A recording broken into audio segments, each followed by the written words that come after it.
Hello everybody, my name is Emily. I'm going to be talking about anxiety for my speech. I'm going to be talking about the different types of anxiety, what it causes, the cause and effect part of it, and what we can do to help people, and what type of mechanisms they use whenever they are in either an episode or whenever they have a lot of anxiety. So as college students, a lot of us are in adulthood when we enter college, and that can be very anxiety inducing. Now that I brought up this subject, this will be my speech, anxiety. So the different forms of it and what I just listed a minute ago. Not just that, but the different types of it and the good, the bad, and the ugly of it all. So the first form I'm going to be talking about is generalized.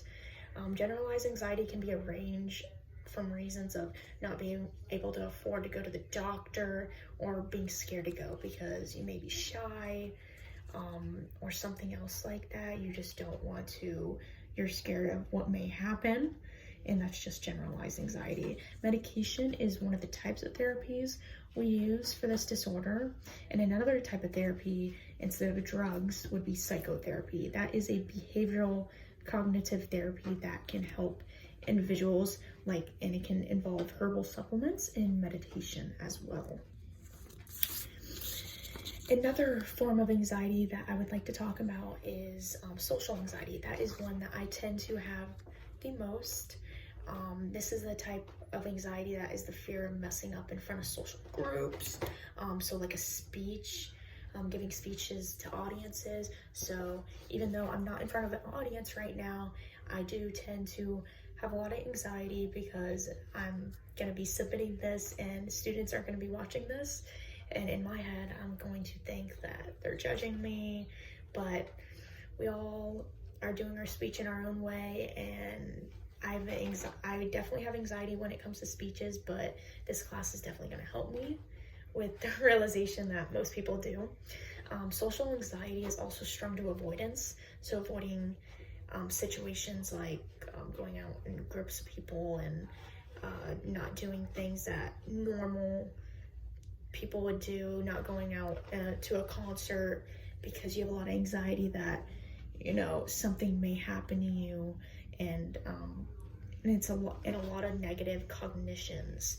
People who have social anxiety tend to care too much about what others think of them, and even like the smallest details. So when you do have social anxiety, you think too much of, oh, they may think this pimple on my head is like too big, or they may realize this piece of hair is gray, stuff like that. The smallest details that other people without social anxiety wouldn't think of and be like, oh, that's crazy. Why would you think we'd be looking at that?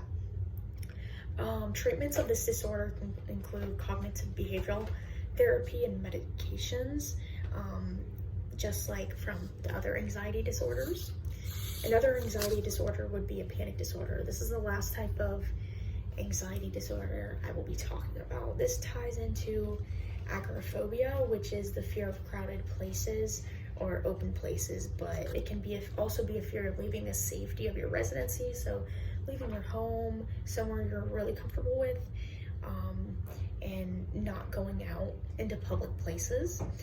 Panic disorder can be a condition that can be life-hindering, as people just don't want to leave and they don't want to do any activity because their mind stops them from doing so. It's not something most of them can help. It's just something that's in your head and it's continuous, and unless you get help for it, nothing can really be done. Women tend to be diagnosed with this more than men, actually. And even though the statistics say that might not all be true, but from what I was looking at, it does say that. In conclusion to my speech, anxiety is just one of the many types of mental health issues that need to be addressed. Hopefully by me talking about it and educating others, it can help raise awareness to the severity of it and how we can make it easier for these types of people who have it. In today's generation, we tend to isolate ourselves more when it comes to mental illnesses, but hopefully we start normalizing to reach out to people with these issues and to get the help they need. Just like me and other people in this class may have, I have a generalized anxiety disorder. I have social anxiety. I was diagnosed with it.